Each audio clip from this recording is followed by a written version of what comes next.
Friends, welcome to gate exchange. अपन बात कर रहे थे नेटवर्क थ्योरी। नेटवर्क थ्योरी के अंदर अपन पढ़ रहे थे एसी एनालिसिस। एसी एनालिसिस के अंदर अपने लास्ट लेक्चर में पढ़ा था किसी भी पैसिव सर्किट एलिमेंट को टाइम डोमेन से फेजर डोमेन में कैसे कन्वर्ट करते हैं, उसकी बात अपन ने की थी लास्ट लेक्चर में। और आज अपन बात करेंगे concept of impedance and admittance. ये इंपेडेंस और एडमिटेंस होता क्या है, इसकी बात करेंगे। आज अपन बहुत डिटेल से बात करेंगे पावर फैक्टर क्या होता है और किस नेटवर्क को इंडक्टिव नेटवर्क किस नेटवर्क को बोला जाता है, कैपेसिटिव नेटवर्क किसको बोला जाता है, पावर फैक्टर लीडिंग नेचर का कब होता है, लैगिंग नेचर का कब होता है, पावर फैक्टर की वैल्यू कैसे निकालते हैं, वो सारी बातें अपन इस लेक्चर के दौरान करने वाले हैं। तो इस लेक्चर के लिए आप हेडिंग डालो concept of impedance and admittance. तो सबसे पहले आज अपन चर्चा करेंगे कंसेप्ट ऑफ इंपेडेंस।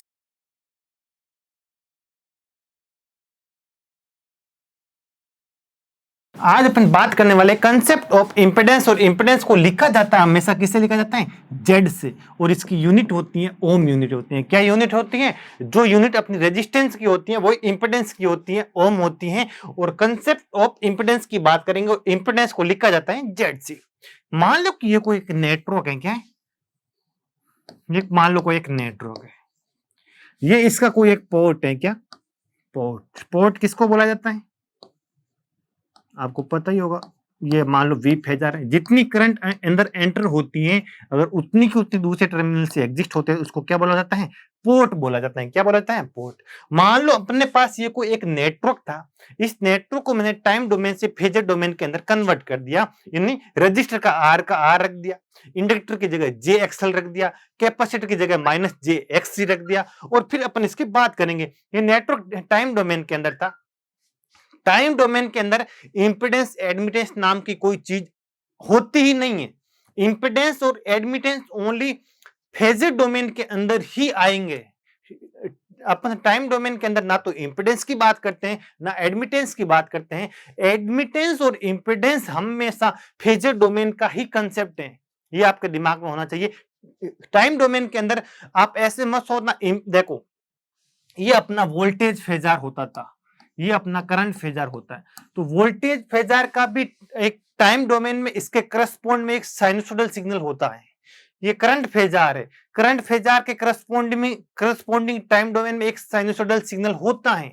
लेकिन इंपेडेंस के करस्पॉन्डिंग टाइम डोमेन में कोई सिग्नल नहीं होता है। इंपेडेंस के करस्पॉन्डिंग इंपेडेंस ओनली एक फेजर डोमेन का कंसेप्ट ही है। नेटवर्क को सोल्व करने के लिए इसको यूज किया जाता है। जैसे अपन उसके अंदर टाइम डोमेन के अंदर आर इक्विवेलेंट निकालते थे, किसी नेटवर्क को आर इक्विवेलेंट से रिप्लेस करते थे, उसी तरीके से ही हम किसी नेटवर्क को एक इंपेडेंस से अपन क्या करेंगे, रिप्लेस करेंगे, फिर वो नेटवर्क इजी बन जाएगा। तो यहां पर एक कंसेप्ट अपन इंट्रोड्यूस कर रहे हैं इंपेडेंस का। इंपेडेंस कोई रॉकेट साइंस नहीं है। और ये भी मत सोचना टाइम डोमेन में इसके हर एक चीज का फेजर डोमेन से टाइम डोमेन एक यूनिक रिलेशन होता है। वी फेजार के करस्पॉन्डिंग टाइम डोमेन में एक वोल्टेज का साइनसोइडल सिग्नल अस्तित्व में रहेगा।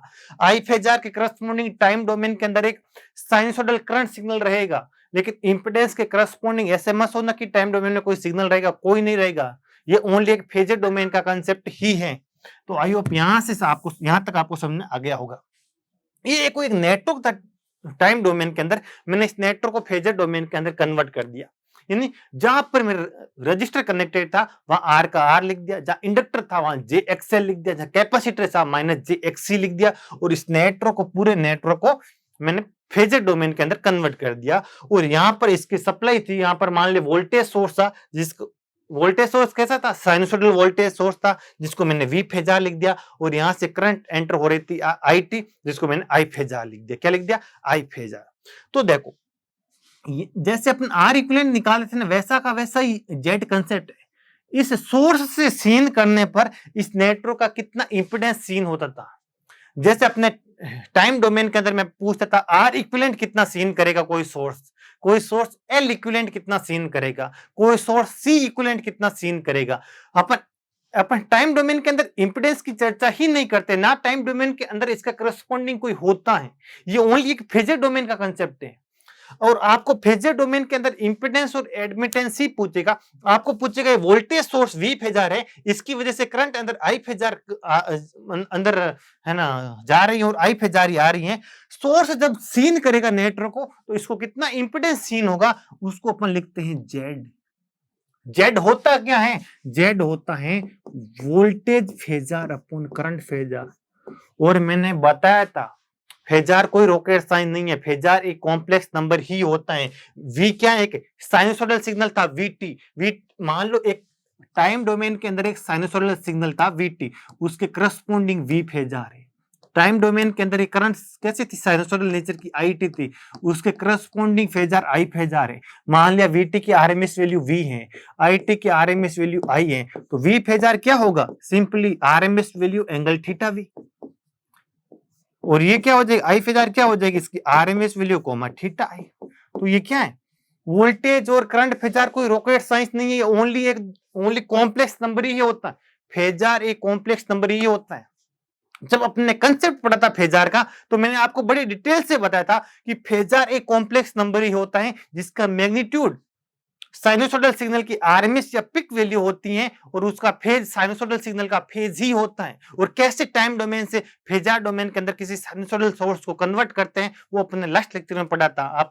आपको अगर नहीं पता तो उस लेक्चर को आप आराम से देखकर फिर ये लेक्चर देखो। तो देखो ये कोई वोल्टेज सिग्नल था साइनोसोडल नेचर का, करंट भी साइनोसोडल नेचर की होगी। एसी एनालिसिस में कोई भी रेस्पॉन्स हो चाहे वोल्टेज करंट वो हमेशा साइनोसोडल नेचर का ही होगा। इसका फेजर डोमेन इक्विवेलेंट था वी फेजर और आईटी का फेजर डोमेन इक्विवेलेंट था आई फेजर। वीटी का आरएमएस वैल्यू वी, आईटी की आरएमएस वैल्यू आई और वीटी का फेज थीटा वी है। तो मैंने क्या लिख दिया? V phasor equal to V in RMS value theta V, I phasor equal to I into theta I.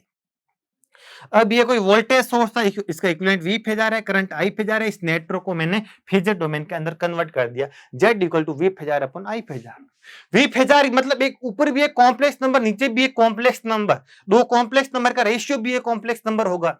Z एक कॉम्प्लेक्स नंबर जरूर है लेकिन जेड फेजर क्वांटिटी नहीं है। क्यों नहीं है? दो कॉम्प्लेक्स नंबर का रेशियो एक कॉम्प्लेक्स नंबर होता है, फेजर एक कॉम्प्लेक्स नंबर होता है, ये तो आपको पता है। ये भी एक कॉम्प्लेक्स नंबर, ये भी कॉम्प्लेक्स नंबर, कॉम्प्लेक्स नंबर का दो कॉम्प्लेक्स नंबर का रेशियो एक कॉम्प्लेक्स नंबर ही होगा। लेकिन जेड एक फेजर क्वांटिटी नहीं है। जेड के ऊपर अपन बार नहीं लिखते। क्यों नहीं लिखते? इस वोल्टेज के करस्पॉन्डिंग में टाइम डोमेन में एक साइनोसोडल वोल्टेज सिग्नल होगा, इस करंट के करस्पॉन्डिंग टाइम डोमेन में एक current signal sinusoidal current signal IT होगा। लेकिन जेड के रेस्पेक्ट में आप ऐसे मत करना, जेड के रेस्पेक्ट में भी टाइम डोमेन के अंदर कोई साइनोसोडल सोर्स होगा, नहीं होता है। ओनली फेजर डोमेन का कंसेप्ट है। कॉम्प्लेक्स नंबर जरूर है लेकिन फेजर क्वांटिटी नहीं होती है, यूनिट इसकी ओम होती है। आई होप यहां तक समझ आ गया। तो ये भी एक कॉम्प्लेक्स नंबर है तो इसका रियल पार्ट को आर लिखते हैं और इमेजिनरी पार्ट को क्या लिखते हैं? जे एक्स। आर को बोला जाता है रेजिस्टेंस ऑफ जेड, एक्स को बोला जाता है रिएक्टेंस ऑफ द जेड। इसके रियल पार्ट को बोला जाता है रेजिस्टेंस और इसके इमेजरी पार्ट को बोला जाता है इसके रियल पार्ट को बोला जाता है रेजिस्टेंस और इसके इमेजरी पार्ट जो एक्स है उसको बोला जाता है reactance of the network. I hope यहां तक आपको समझ आ गया होगा। Z equal to R plus J X. क्यों? क्योंकि ये भी एक कॉम्प्लेक्स नंबर है। कॉम्प्लेक्स नंबर जरूर है लेकिन एक फेजर क्वांटिटी नहीं है इसका, क्योंकि इसके टाइम डोमेन में इसके करस्पॉन्डिंग कोई सिग्नल नहीं होता है। ऐसे मत इसको भी टाइम डोमेन में एक साइनोसॉइडल सिग्नल में आप कन्वर्ट कर दो और लिख दो इंपेडेंस। नहीं, ओनली फेजर डोमेन का कंसेप्ट है, इसके करस्पॉन्डिंग टाइम डोमेन में कोई भी सिग्नल नहीं होता है। आई होप यहां तक आपको समझ आ गया होगा। Z equal to V phasor upon I phasor R plus J X. तो मेरे को बताओ ये क्या है? कॉम्प्लेक्स नंबर है, जेड कॉम्प्लेक्स नंबर है, तो मेरे को बताओ इसका मैग्नीट्यूड कितना होगा? Under root of R square plus X square होगा या नहीं होगा? रियल पार्ट का स्क्वायर प्लस इमेजिनरी पार्ट का स्क्वायर, ये इसका हो गया मैग्नीट्यूड ऑफ द इंपेडेंस। इसका फेज कितना होगा? इंपेडेंस को फेज को मैं हमेशा थीटा से ही लिखूंगा। किससे लिखूंगा? थीटा से लिखूंगा। देखो दो कॉम्प्लेक्स नंबर का रेशियो मैंने आपको बताया था, दो कॉम्प्लेक्स नंबर अगर डिवाइड होते हैं ना तो उनका फेज आपस में क्या होता है? सब्ट्रैक्ट होता है। तो मेरे को बताओ जेड का फेज कितना होगा? जेड का फेज इसके फेज के इक्वल होगा और इसका फेज कितना होगा? थीटा वी माइनस थीटा आई होगा, क्योंकि आपस में क्या हो रहे हैं, डिवाइड हो रहे हैं। जब कोई भी दो कॉम्प्लेक्स नंबर डिवाइड होते हैं तो उनका फेज क्या होता है, सब्ट्रैक्ट होता है। तो इसका phase theta V minus theta I, इसका फेज मैंने थीटा मानूंगा, तो थीटा हमेशा किसके इक्वल होगा, थीटा वी माइनस थीटा आई के इक्वल होगा। आई होप यहां तक आपको समझ आ गया होगा जेड क्या होता है, जेड का मैग्नीट्यूड क्या होता है, theta equal to theta V minus theta I होता है, और ये सीन करेगा तो इसको कितना इंपेडेंस देखेगा, ये बातें अपन ने की। अब अपन लेते हैं दो केस। रियल पार्ट होता है रेजिस्टेंस, ये तो ऑलवेज क्या होता है, ग्रेटर देन या इक्वल टू जीरो ही होगा, नेगेटिव कभी मिलेगा ही नहीं। तभी मैंने आपको कॉम्प्लेक्स नंबर पढ़ाया था ना, तो मैंने आपको पढ़ाया था नेटवर्क थ्योरी में आपको रियल पार्ट हमेशा क्या मिलेगा, पॉजिटिव ही मिलेगा। इमेजिनरी पार्ट पॉजिटिव या नेगेटिव कुछ भी हो सकता है, पॉजिटिव भी हो सकते हैं, जीरो भी हो सकता है, नेगेटिव भी हो सकता है, लेकिन रियल पार्ट हमेशा पॉजिटिव ही मिलेगा। किसी भी नेटवर्क का इंपेडेंस सीन करने पर जो इसका रियल पार्ट मिलेगा वो हमेशा एक पॉजिटिव क्वांटिटी ही मिलेगी। आई होप यहां तक आपको समझ में आया होगा। अब अपन ले रहे हैं केस नंबर 1। क्या ले रहे हैं, केस नंबर 1, जिसके अंदर मैं ले रहा हूं x की वैल्यू क्या ले रहा हूं, नेगेटिव। इसको समझने के लिए अपन कुछ है ना वैल्यू लेके समझेंगे तो और अच्छे से समझ में आएगा। जैसे मैंने एज्यूम कर लिया z क्या होता था, v phasor upon i phasor equal to r plus jx होता था। r की वैल्यू मैंने एज्यूम कर ली 3 और x की वैल्यू एज्यूम कर ली नेगेटिव में, कितनी एज्यूम कर ली, माइनस की 4। x नेगेटिव तो x को मैंने एज्यूम कर लिया माइनस का 4। ये मेरा कोई था नेटवर्क जिसको मैंने फेजर डोमेन के अंदर कन्वर्ट किया था। ये इसका कोई पोर्ट था जिसका पोटेंशियल था V फेजर और करंट थी I फेजर, और यहां से सीन करने पर इंपेडेंस कितना दिख रहा था, Z दिख रहा था। आई होप यहां तक आपको समझ आ गया होगा।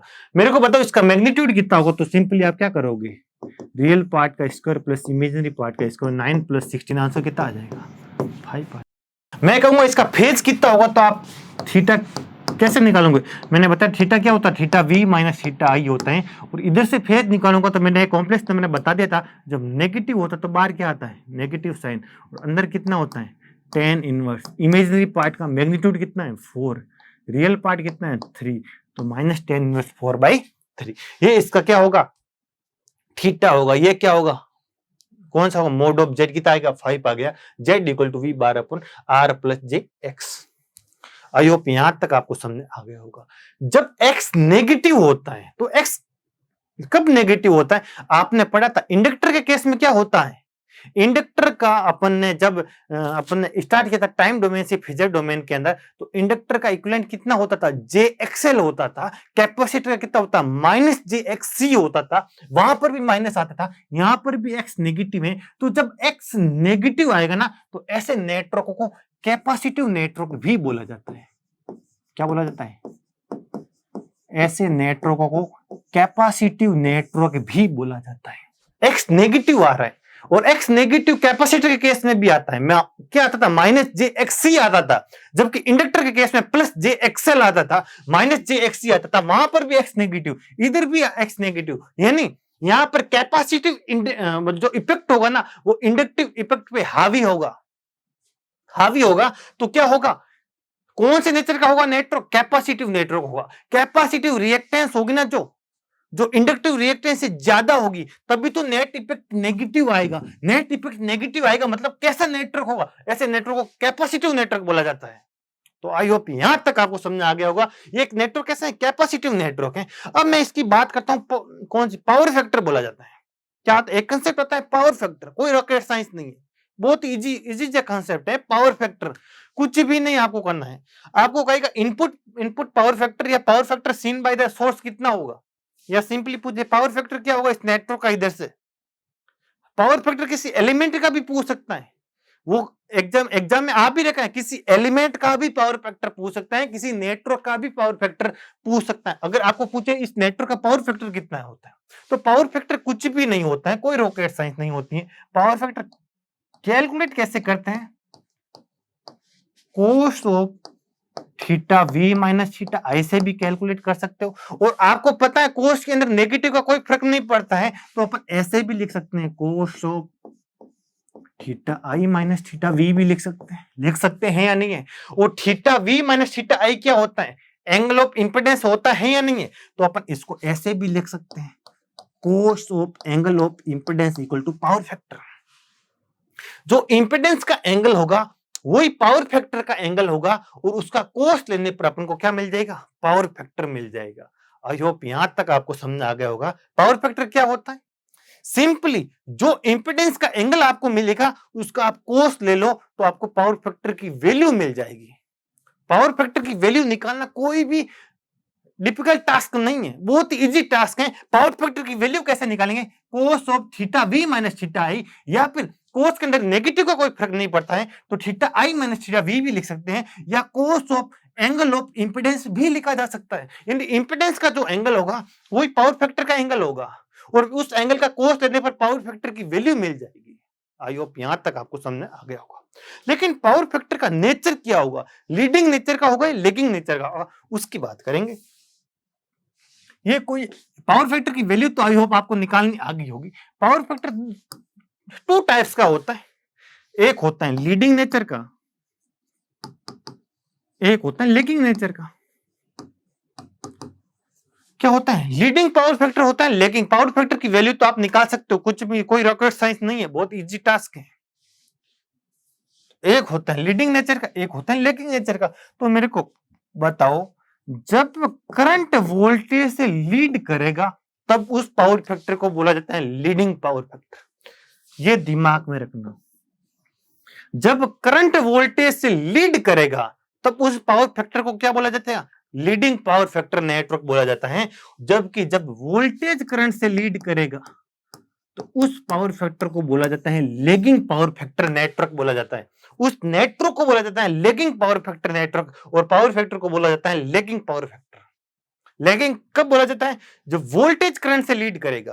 तो जब करंट वोल्टेज से लीड करेगा उसको बोला जाता है लीडिंग, और लेगिंग बोला जाता है जब वोल्टेज करंट से लीड करेगा। आई होप यहां तक आपको समझ आ गया होगा। तो मेरे को बताओ, यहां पर theta V minus theta I क्या मिल रहा है अपन को, नेगेटिव ही तो मिल रहा है।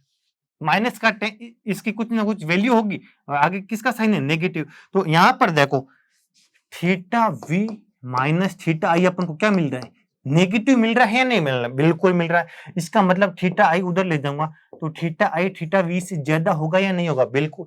तो इसका मतलब ये जो मेरा पावर फैक्टर है कैसा होगा, इस तो आप लिखोगे ये पावर फैक्टर कैसा होगा, लीडिंग पावर फैक्टर होगा। कैसा पावर फैक्टर होगा, लीडिंग पावर फैक्टर होगा, क्योंकि यहां पर करंट वोल्टेज से क्या कर रहा है, लीड कर रहे हैं। और कैपेसिटिव नेटवर्क को लीडिंग पावर फैक्टर नेटवर्क भी बोला जाता है। क्या बोला जाता है, लीडिंग पावर फैक्टर नेटवर्क बोलो या फिर कैपेसिटिव नेटवर्क बोलो, both are same thing. X negative तो दिमाग में आना चाहिए कैपेसिटिव नेटवर्क, और कैपेसिटिव आते ही दिमाग में आना चाहिए लीडिंग पावर फैक्टर नेटवर्क। कैसा network, leading power factor network. I hope यहां तक आपको समझ आ गया होगा। थीटा आई थीटा वी से क्या कर रहा है, लीड कर रहा है, नेटवर्क हो गया, कोस हो गया, इंपेडेंस वैल्यू। आई होप यहां तक आपको समझ आ गया होगा। ये अपन को पावर फैक्टर की वैल्यू भी निकाल सकते हैं, नेचर भी बता सकते हैं कैसा होगा, लीडिंग होगा लेगिंग होगा, और इंपेडेंस की वैल्यू निकाल दी, theta equal to theta V minus theta I equal to minus tan inverse कितना हो गया, 4/3। एक चीज में और बात करूंगा, आपको अगर जेड अगर कहीं भी नेगेटिव में मिल जाए तो पावर फैक्टर का नेचर जो होगा ना, नेचर इंपेडेंस के जस्ट ऑपोजिट नेचर का होगा। ये एक चीज दिमाग में रखना, अगर यहां नेगेटिव आएगा तो यहां लीडिंग आएगा, यहां पॉजिटिव आएगा तो यहां लेगिंग आएगा। ये चीज एक ट्रिक है, कुछ नहीं, रॉकेट साइंस। ये ट्रिक याद रखना कि पावर फैक्टर इंपेडेंस के ऑपोजिट बिहेवियर फॉलो करता है। इंपेडेंस नेगेटिव होगा, रियल पार्ट तो कभी नेगेटिव नहीं होगा, जब इसका इमेजरी पार्ट नेगेटिव होगा तो मेरा पावर फैक्टर लीडिंग होगा, पावर फैक्टर लीडिंग होगा। ये दिमाग में रखना है।